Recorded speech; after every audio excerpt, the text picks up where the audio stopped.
the other thing that happened is that because the guy who did all the interactive theater and improv at the Renaissance Festival, this particular one also had a year-long job at Walt Disney World in Florida. Oh, wow. Directing all of the interactive street theater. A lot of that is improv based. Oh, yeah, absolutely. I'm not talking about like the face characters, no, like street Cinderella, performers. but the street performers. Give it ambiance and stuff. Correct. And that pays really good. I've had people that did it. This is what I'm saying. So he would bring up his people from Disney World every summer to audition his like freshly like trained group of new improvisers. Oh, sure. Okay. And if you were really lucky, you would get an offer to go work in Disney World. Okay. And be a paid improviser. Right. By a real company. Right. With benefits. Oh, yeah.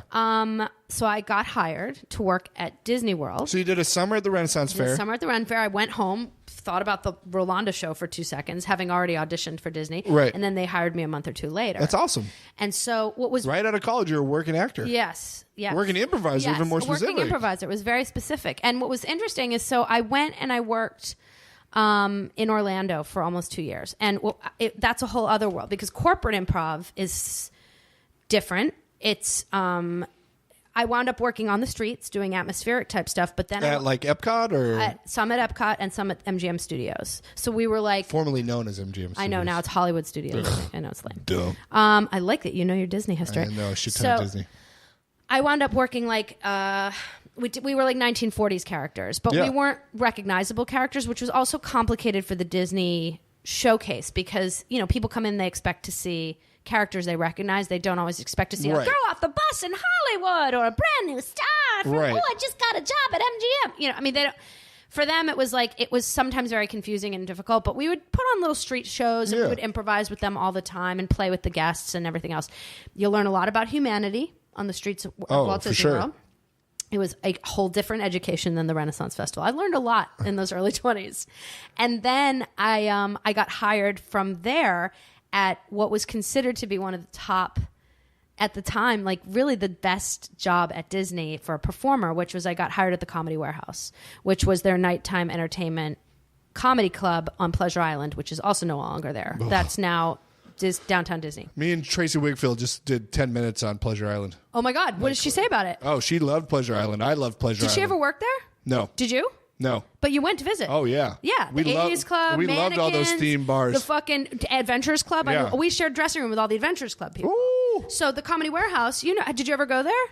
I don't know if I went to the Comedy Warehouse. Because there was probably that huge line in front, and you were like, oh, that's a huge pain in the ass. I went to a bunch. I was often drunk when I went to. Fair enough. And this is what pisses me off is that Disney's like, we're all about kid fun now. Let's kill Pleasure Island. And I'm like, I know. Believe me, I know. Yeah, Pleasure Island was awesome. Well, and that was the cool thing as a performer is it was the one place on the Disney campus that you could feel like less of a...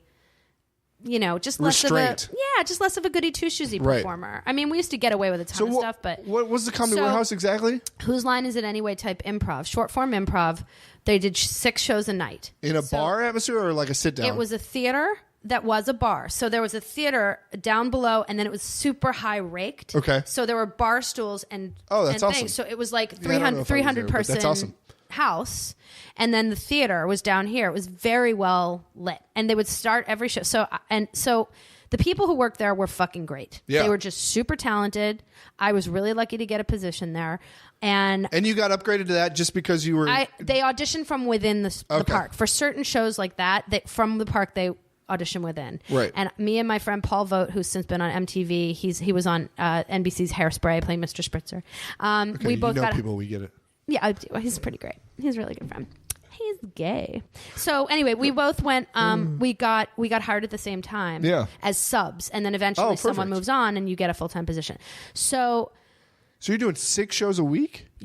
Crazy. A night? Well, if you were on the schedule, you did either 4 or 5 shows in a shift. Wow. 4 or 5, That's 3 or reps right there. 4 or 5 shows in a shift, and that was the thing is like, and they were 40-minute shows. Damn. The turnover is super fast. Holy cow. You only knew which forms you'd be doing, which structure. Right. So although one thing that was really smart and really cute was so they had a phone. We had a phone on stage, and the phone would ring in the audience, and it would be next to whoever was sitting right here, and we'd interview them, and then we'd do a song fun. about the person. So it was really well structured. It was super fun, very popular show. If you had a sucky show, by the way, too bad. You're up in 15 fucking minutes. So no time to dwell. And it did teach me, although I have since way lost this. I know this will be funny to anyone who's ever listened to Ronna and Beverly, but it taught me to work very clean. Because there was no swearing. Oh, really? Yep. You could get away with a lot of innuendo towards the end. So it's kind of like Comedy Sports. Yeah, it was very much like Comedy Sports. And actually, Comedy Sports was very big in Orlando too. So we had a lot of crossover. But it was an amazing experience. And the people I was working with all came from different places, and they were a little bit older than me at the time. Right. I still keep a lot of them as good friends. I keep them. I keep them in my basement. I think Brendan Jennings and his wife did it. Do you know Brendan from Cook County Social Club? I think he might have been after me. Probably after you, but I believe he said you guys got really good money. And did they put you up? They didn't put us up, but the standard of living in Orlando, Florida is cheap. Right. And you have to understand that you can get a hotel room and kiss me for $20 a night. Well, yeah, for sure. No kidding. I mean, please, with a gator in it. It was very.